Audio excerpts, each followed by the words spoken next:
제가 안 해서 아는 거 아닙니다. 여기 분명히 나오는 거예요. 사람아, 주께서 선한 것이 내게 무엇임을 헷갈리셨죠? 제가 헷갈렸는데. 다 외웠는데. 이렇게 한 번씩 들려줘야. 지난 한 주간 여러분 하나님과 동행하신 그런 한 주였습니까? 하나님과 주님과 더 깊은 관계 속에 들어가고 있음을 여러분 경험하셨나요? 찬송가에 나오는 가사처럼 세상과 나는 간 곳 없고 구속한 주만 보이도다. 이 찬양이면 참 좋겠는데 현실은 주님은 간 곳 없고 세속적 나만 보이도다. 이것이 어쩌면 우리의 그런 현실인 것 같다는 생각이 듭니다. 왜 주님과 동행하는 것이 중요한가? 갈라디아서 4장 19절에 이런 말씀입니다. 나의 자녀들아 너희 속에 그리스도의 형상이 이루기까지 다시 너희를 위하여 해산하는 수고를 하노니, 이렇게 바울이 말씀했습니다. 바울이 이 말씀을 통해서 해산하는 수고를 내가 왜 하느냐? 해산하는 수고라는 말은 지금 다윗이 감옥에 갇혀 있는 그 상황입니다. 내가 왜 이런 감옥에 갇히는 수고를 하느냐? 그 궁극적인 이유를 바울은 이렇게 말하죠. 너희 속에 그리스도의 형상이 이루기를 원하기 때문에 내가 지금 이 고생을 하고 있다. 지금 그렇게 말씀하고 있는 겁니다. 갈라디아에 살고 있는 교인들이 그리스도의 형상을 닮아가는 삶이 되기를 원한다는 그런 말씀입니다.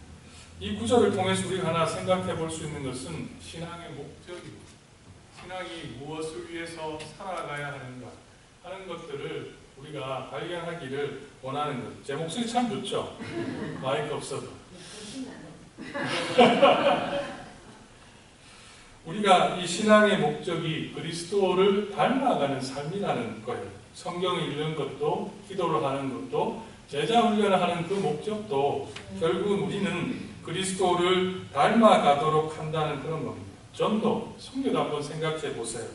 내가 그리스도를 닮아가려고 노력을 하면 세상 속에서 그리스도의 모습을 보인다면 세상 사람들이 우리를 따르지 않겠습니까? 세상 사람들이 원하는 것은 내가 믿는 그 믿음의 신조의 리스트를 원하지 않는다는 거예요. 요즘은 그리스도가 우리 안에서 드러나는 것을 이 세상은 보기를 원한다는 겁니다. 여러분은 지난 한 주에 여러분의 모습 속에서 그리스도의 모습이 나타나셨습니다. 내 안에 그리스도의 형상이 점점 세상 가운데 은은하게 풍겨지고 있다는 것을 느껴보셨습니다. 어떻게 할 수 있을까? 어떻게 내가 그리스도를 닮아가고 있는가를 알고 싶으시다면 성령의 열매를 한번 잘 생각해 보세요. 성령의 열매. 거기에 나오는 그 모습, 성령 하나님께서 우리를 그리스도를 닮도록 도우시는 거죠. 사랑이 있으셨습니다. 희락이, 기쁨이 여러분 가운데 더 넘쳐나셨습니다. 화평, 사람들과의 관계 속에 화평을 이루려고 애를 쓰셨습니다. 오래 참음, 과거에는 잘 참지 못했다가 그 오래 참는 시간들이 더 길어지셨습니다. 자비의 마음, 사람을 향해서 점점 자비한 마음. 자, 불교적인 용어 같지만 사실 이거 성경적인 용어입니다. 사람을 사랑하고 품는 마음이 더 깊어지셨습니다. 양선, 선한 일을 여러분은 행하셨습니다. 그것이 어쩌면 그리스도의 모습이 바로 그 모습이죠. 성령의 열매가 내 안에 맺혀가고 있는 것을 보면 우리의 영성의 그 잣대로 사용할 수 있다는 거예요. 근데 참 그렇게 사는 게 목사님 저도 경험하는 거지만 정말 쉽지 않습니다. 정말 쉽지 않아요. 제가 만화 영화를 보면서 굉장히 은혜를 받은 적이 있어요. 이 영화입니다. 제가 사진 마다가스카, 우리 아이가 어릴 때 나온 영화인데요. 보셨죠? 예. 만화 영화도 가끔 보면 아주 그 인사이트가 주는 장면들이 있어요. 이 영화를 보면 제가 좀 생각했던 것이 이런데요. 이 만화 이제 지우셔도 돼요. 이 만화의 내용은 뉴욕에 있는 그 동물원에 잡혀있던, 되게들 좋아하시는 표정이 갑자기 밝아있었는데 우리의 동심이 있나 봐요. 동물원에 잡혀있던 그 동물들, 사자, 또 하나 그 기린, 또 하나 하마입니까? 어떤 새 동물이 이제 자유를 찾아서 탈출하는 겁니다. 이제 탈출을 하는데 어떻게 하다 보니까 무인도에 떨어지게 됐어요. 동물원에서 주는 것만 먹고 살다가 이제는 내가 잡아먹고 살아야 되는 그 상황이죠. 배가 점점 고파가는 겁니다. 사자도 사냥을 한 번도 해본 적도 없고. 근데 이제 무인도에 떨어져서 이제 살아야 되는데 배가 고프니까 이 사자가 이제 변하기 시작하는 거예요. 갑자기 손에서 이렇게 발톱이라고 해요. 손이 발이죠. 발톱이 막 나오기 시작하고 자기 친구들이 걸어가는데 이게 그냥 이렇게 보이는 게 아니라 뭐라고 보니 고기로 보이는 거예요. 고기로. 그래서 어떻게 하면 갑자기 이렇게 있다가 확 달려가서 확 물어버렸습니다. 자기 친구 얼룩말 엉덩이를. 그때 제가 사자의 말 속에서 굉장히 생각을 많이 했는데 이렇게 사자가 What's wrong with me? 내게 무엇이 문제인가? 그렇게 하면서 이 사자가 고민하면서 친구들을 떠나요. 그때 제가 그 사자의 모습을 보니 제가 사자는 아닙니다. 제가 사자는 아니지만 때로는 우리 안에 있는 숨겨진 본성이 내가 원하지 않는 때에 나타난다는 거예요. 그걸 내가 볼 때가 있다는 겁니다. 바른 생활을 하면서 이제 신앙의 구력이 점점 깊어지고 PT를 하고 또 새벽에 우리 함께 모여서 기도를 하고 예배에 열정으로 찬양하면서 스스로 이 정도면 내가 조금 신앙이 잘한 것 같은데 때로는 내 안에 이런 내가 생각하지도 못했던 좀 변화된 것 같은데 또 그 죄가 내 안에 나타나게 되고 그런 모습 때문에 스스로 어떻게 생각합니까? What's wrong with me? 내가 뭐가 문제인가? 내 안에 뭐가 문제인가? 내가 왜 이럴까? 아닌 줄 알잖아요. 아닌 줄 아는데 그렇게 하지 못하는 내 모습이 우리 안에 있다는 겁니다.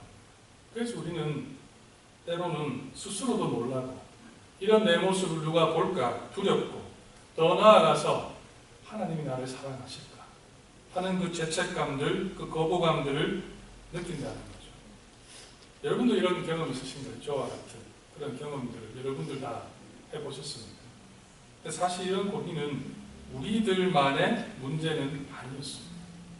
우리들의 믿음의 선배인 사도 바울도 여러분이 잘 아는 것처럼 로마서 쓴 사도 바울도 이런 고민을 했어요.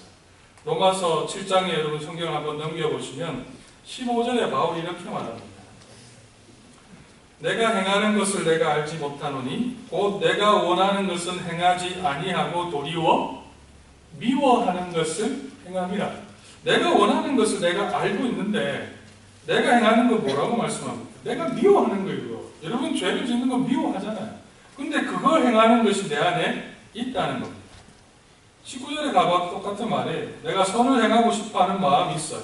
그런데 선한 마음을 선한 행동을 해야 되는 걸 알지만 하지 못하는 내 자신의 모습을 보고 있죠. 그리고 23절에 가면 이렇게 고백합니다. 내 지체 속에서 한 다른 법이 내 마음의 법과 싸워 내 지체 속에 있는 죄의 법으로 나를 사로잡아 가는 것을 보는도다. 여러분 이 마음 아시겠어요? 내가 하기 원하는 내 자신의 모습을 내가 보고 있다는 것 정말 싫은 거죠. 정말 고통스러운 거예요. 바울이 24절에 이렇게 말해요. 오보라 나는 곤고한 사람이로다. 이 사망의 몸에서 누가 나를 건져내랴. 절망하였어요. 현대의 성도들이 가진 고민 중에 하나가 바로 이 사도 바울과 같은 그런 고민입니다.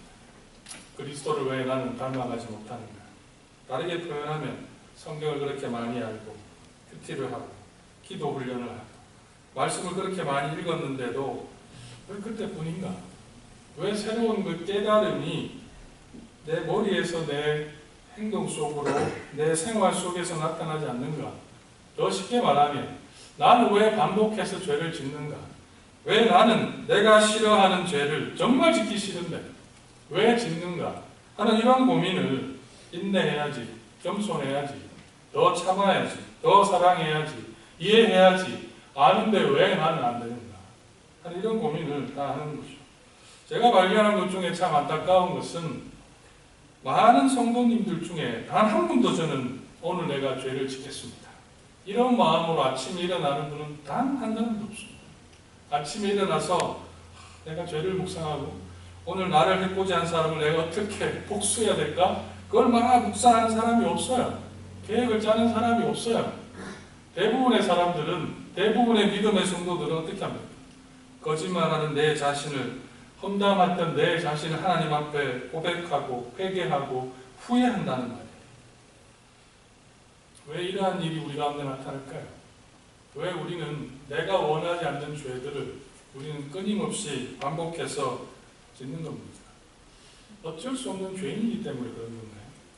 어쩔 수 없는, 안 되는 것을 하나님께서 우리에게 말씀하고 있는 겁니다.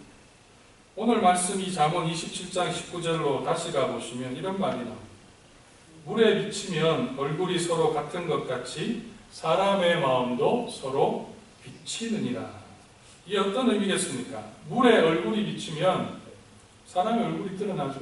제 얼굴을 물에 비추면 차인표가 나오는 거예요. 그게 진리이지 않습니까? 그럼 어떡하겠어요? 누가 그러더라고요. 저보고 자뻑이라고. 무슨 말인지는 잘 이 의미는 알겠지만 여러분 한번 웃어보시라고 제가 희생했습니다. 그 다음 구절이 중요해요. 그와 같이 사람의 마음도 서로 비치느니라. 이게 어떤 의미인지 아세요? 사람의 마음도, 그와 같이 사람의 마음도 서로 비친다. 이게 뭐냐면 영어도 번역이 잘 되어 있어요. The heart of man reflects the man. 그 사람의 마음이 그 사람이다. 이 말은 그 사람의 마음이 비친다는 것은 그 사람의 마음에 있는 것이 행동으로 우리의 모습 속에서 드러난다는 겁니다. 언제 드러나느냐? 내가 원하지 않을 때 드러나는 게 사실 문제예요. 내가 원하지 않을 때 그것이 나타나는 거예요. 그래서 우리는 후회하고, 그래서 우리는 때로는 하나님 앞에 그런 내 자신을 놓고 후회하는 겁니다.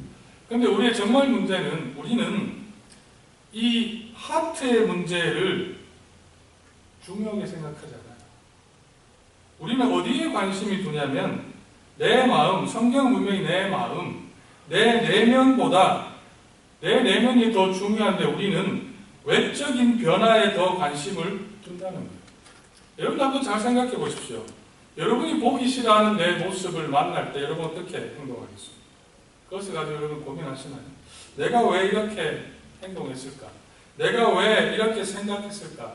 내가 왜 하지 말아야 될 그 일, 그 말, 그 행동을 했을까? 여러분 마음을 이렇게 노려보십니까? 왜 거짓말을 했을까? 이런 것들이 어디서 나왔는가 여러분 생각해 보시나요? 어떻게 하냐면 우리는 그런 것들이 떠오면 아 잘못됐구나. 그 다음에는 덮어버립니다. 무엇을 덮습니까? 기도하는 행동을 통해서 덮고 외모적인 것들을 통해서 아 내가 관계가 좋지 않네? 내가 대인관계를 잘 못하는구나. 그러면 어떻게 합니까? 책을 찾아서 대인관계 이론을 인터넷에 찾아서 좋은 관계를 맺으면 어떻게 해야 될까? 리스트. 그것을 찾아서 고치려고 해요. 그런데 안 돼요. 그런데 우리가 경험하는 거지만 우리가 아무리 이 외적인 것들을 가지고 내 자신을 고쳐보려고 해도 그 리스트를, 투두리스트를 따라서 해봐도 우리는 되지 않아요. 그게 우리의 경험이라는 겁니다. 또 반복이 되고 또 반복이 되고 떠나보면 다른 사람을 만나면 또 달라질까? 실제로 가보면 사람은 바뀔 뿐이에요. 또 그 문제들을 우리는 경험하는 거죠. 왜냐하면 우리는 너무너무나 내 자신의 하트를 열기보다는 덮어버리는 데 익숙하고 그것을 다른 것을 통해서 해결하려고 하기 때문에 그렇다는 겁니다. 제가 이 부끄러운 고백을 하나 하면 제가 학교 다닐 때 그 학교에서는 의무적으로 한 학기에 한 번씩 기도원을 가도록 되어 있습니다. 그 수도원이죠. 쉽게 말하면 미국적인 정서로는 수도원을 가게 되는데 48시간 동안 가야 됩니다. 가서 무엇하냐면 오직 성경만 가지고 가요. 성경만 가지고 가서 첫 번째 하는 일은 푹 자는 겁니다. 푹 자고 그 다음에는 성경 보고 기도하고 산책하고 48시간 동안 그 일을 하는 거예요. 참 처음에는 굉장히 좋았죠. 또 제가 처음 갔던 그 수도원은 이 태평양, 이 수도원 정상에 올라가면 이 뷰가 소위 말하는 100만 불짜리입니다. 바다가 쫙 샌디에고 가는 길인데 바다가 쫙 펼쳐져 있고요. 그때 이 일몰을 보면 정말 기가 막혀요. 얼마나 환경이 좋은지. 그냥 제가 그때 느낀 게 와 정말 좋다. 더 좋은 거는 밥도 정말 잘 주더라고요. 와, 어떻게 잘 그런지. 하나 내가 배운 거 있어요. 그 수도원에서. 밥을 먹기 전에 공동체들이 다 모이잖아요. 지금 기도하잖아요. 근데 그 수도사들은 시편을 읽더라고요. 시편 말씀을 읽고 기도하고 같이 밥을 먹어요. 아마 영의 양식을 우리가 먼저 먹어야 된다는 그런 강조가 있는 것 같아요. 저는 참 우리도 해보고 싶다는 그런 생각을 좀 하게 됐던 기억이 있는데 그냥 가면 저절로 막 힐링이 될 것 같은 그런 곳이었어요. 뭐 아이들도 없고 또 간섭하는 와이프도 없고 얼마나 좋습니까?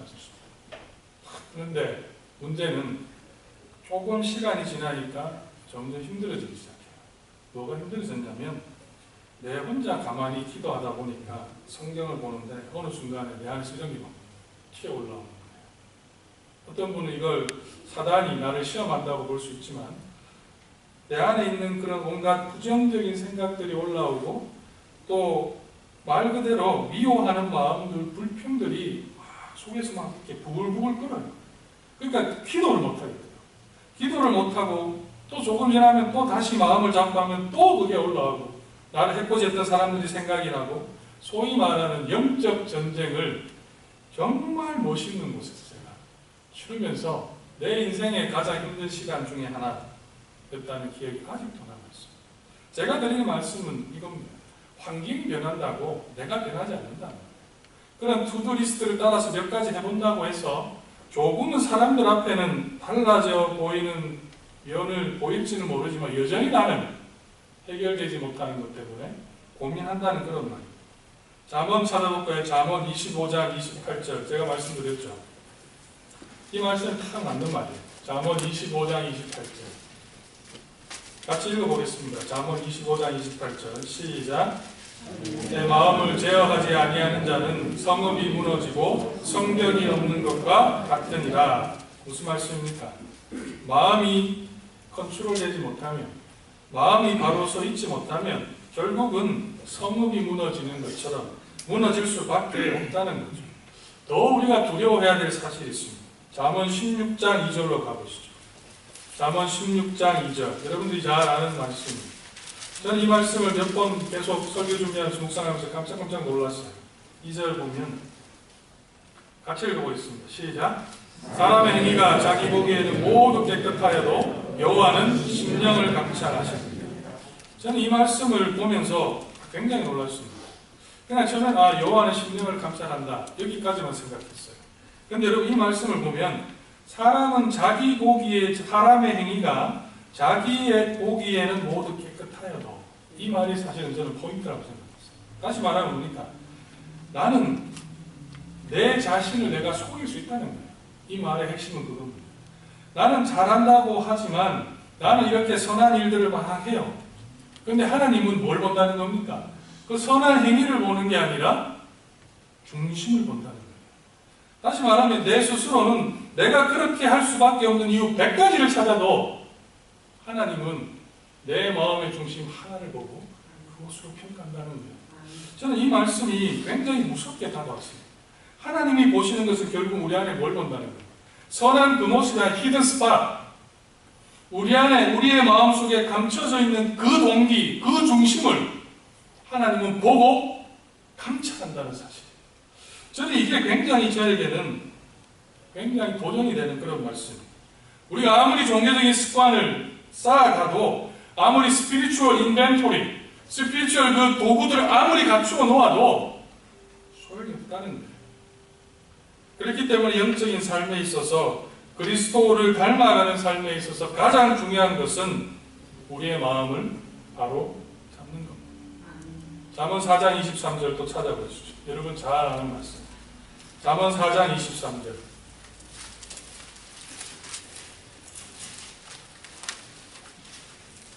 잠언 4장 23절 같이 읽어보겠습니다. 시작.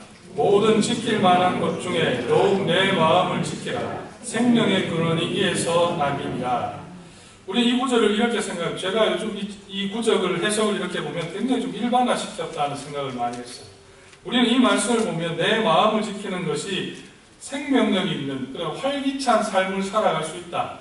바른 삶을 이끈다. 이렇게 생각하고 마음을 지켜야지 생각했는데 저는 이 말씀 이렇게 적용했습니다.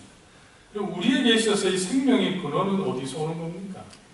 를 생각해 보고 싶어요. 생명의 근원은 누가 주는 겁니까? 하나님이 주시는 거예요. 다시 말하면 우리가 우리의 마음을 지킴을 통해서 생명의 근원 되시는 그 하나님의 생기가 우리 안에 부어지는 거예요.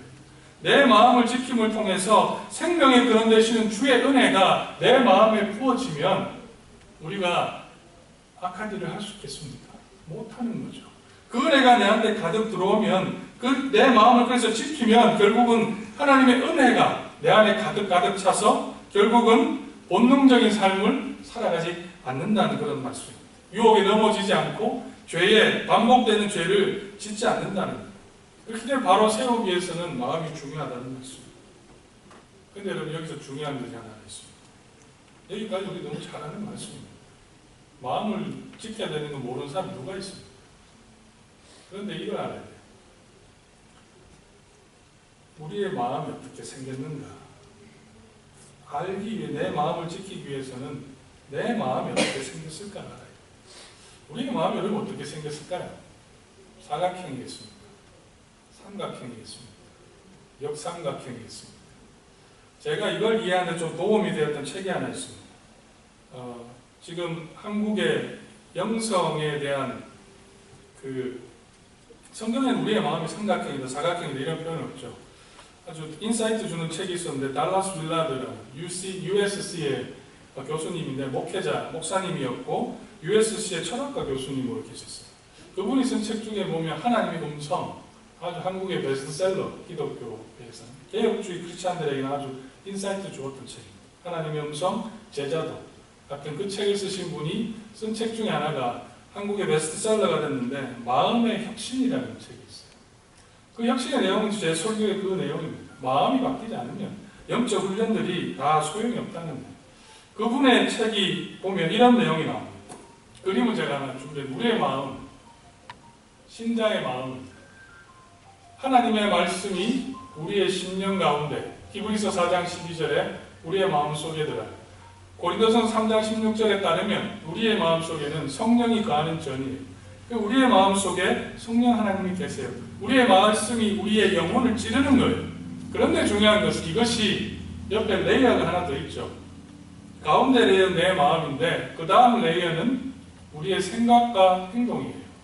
근데 생각과 행동이 나가면서 직선으로 나갑니까? 어떻게 나갑니까? 우물하게 이렇게 나가요. 이게 니팅됐다, 샌다 뭐 이렇게 표현할 수 있는데 우리의 마음속에는 우리가 주목해야 되는 것은 플러스도 있고 마이너스 있다는 거죠. 플러스가 있고 마이너스가 있어요. 플러스는 뭐겠습니까? 신앙 훈련을 통해서 우리가 따와왔던 그와 같은 노력들이 플러스예요. 마이너스는 제일 큰 마이너스는 죄성이에요. 우리 안에 죄성이 있다는 거예요. 그리고 또 하나 죄성뿐만이 아니라 또 중요한 게 상처가 있어요. 우리 안에 관계에 있어서 받은 상처, 거부감들, 아픔들 이와 같은 것들이 우리 안에 있다는 말이에요. 그래서 하나님의 말씀이 우리의 영혼을 찌르지만 그것이 내 삶 속에서 행동으로 직선으로 나아가기까지는 그와 같은 것들이 얽혀 있어서 말씀대로 바르게 살아가지 못한다는 거죠. 저런 마이너스 중에 많은 기독교계의 심리학자들은 부모와의 관계를 이야기합니다. 잠언 14장 13절 이런 말씀이 있습니다. 이것을 뒷받침해주는 성경 구절이 잠언 14장 13절 말씀 한번 가보겠습니다. 잠언 14장 13절에 이런 말씀이 나와요.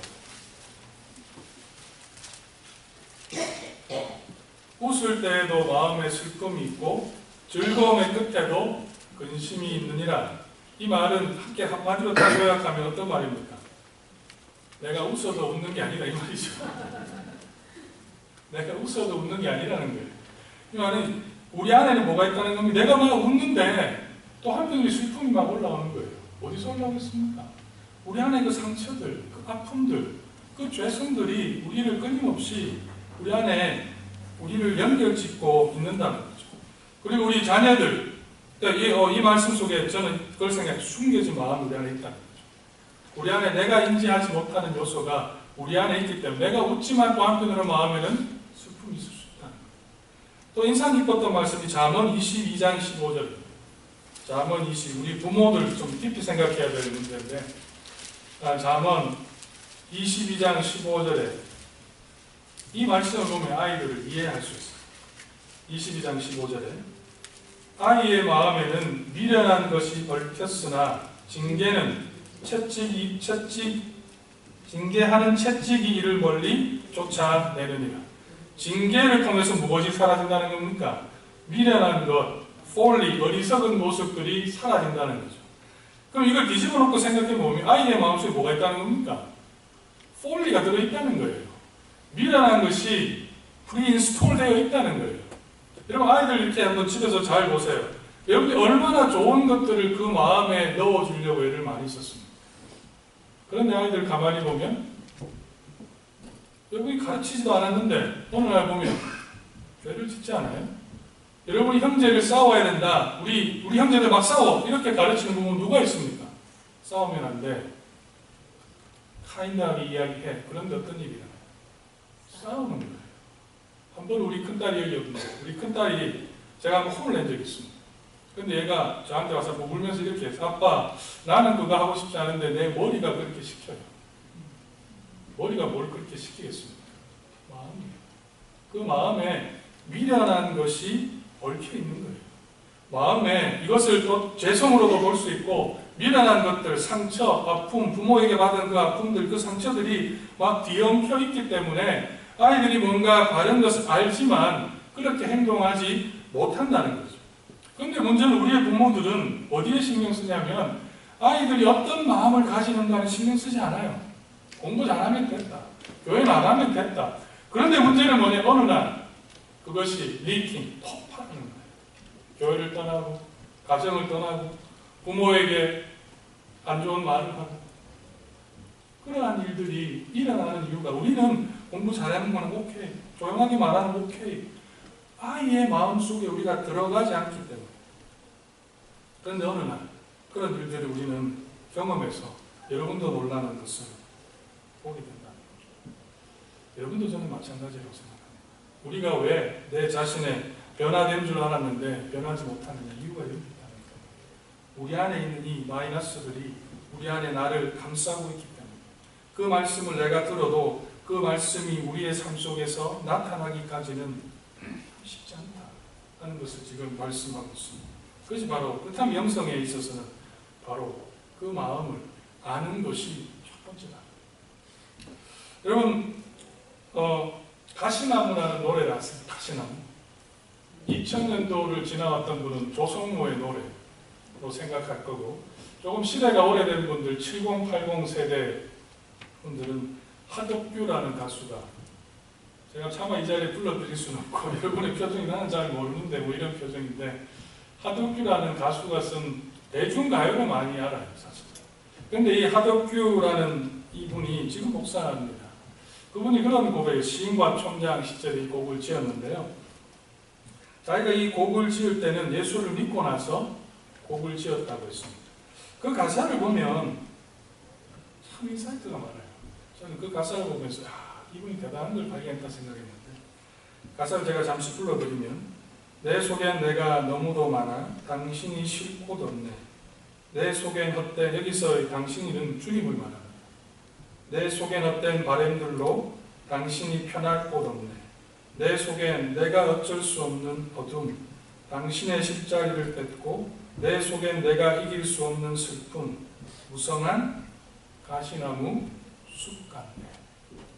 내 안에 가시가 많다는 거. 내 안에 이 가시가 많기 때문에 내가 원하지 않는 그 일을 자기는 하고 있다는 그 사실. 어느 날 예수님을 만남을 통해서 그가 이런 간증했습니다. 내가 그런 내 모습 때문에 너무 실망하고 있을 때 하나님께서 내 마음에 빛을 비춰주셔서 그것을 보게 했다고 그런 간증을 했습니다. 그렇지 않으세요 여러분? 우리 안에 얼마나 가시들이 많이 있습니까? 가시나무 숲을 이루었다니 이 표현이 저는 너무 저에게 다 맞는 말이다. 내 말 한마디, 내 행동 하나 가시가 없는 게 없어요. 그냥 막 나오는 거예요. 내 마음에 가시나무 숲이 되어 있기 때문에. 하덕규 목사님이 이런 또 간증을 했습니다. 이런 나의 모습을 보면서 낙심하고 있는 어느 날 이러한 나를 위해 가시나무 관을 쓰신 십자가에 죽으신 그 주님의 모습을 보게 되었습니다. 그리고 그때 그 영감으로 이 노래를 지었다고 했습니다. 혹시 여러분 가운데 반복되는 죄로 고민하는 분이 계시다면, 혹시 여러분 가운데 하지 말아야지 하면서도 계속해서 그것을 벗어나지 못하는 분이 있다면, 제가 다시 여러분들한테 간곡하게 권면합니다. 바로 여러분을 위해서, 바로 저를 위해서 주님께서는 가시나무 관을 쓰시고 십자가에서 돌아가셨습니다. 그 은혜를 우리는 오늘도 붙들어야 합니다. 그리고 하나님 앞에 기도하십시오. 주님, 내 마음을 바꾸어 주십시오. 내 안에 있는 온갖 미련함, 온갖 가시나무들이 나를 사로잡지 않도록 주님의 은혜로 나를 채우소서. 이것이 우리의 기도가 될 수 있기를 주의 이름으로 부탁드립니다. 기도하겠습니다.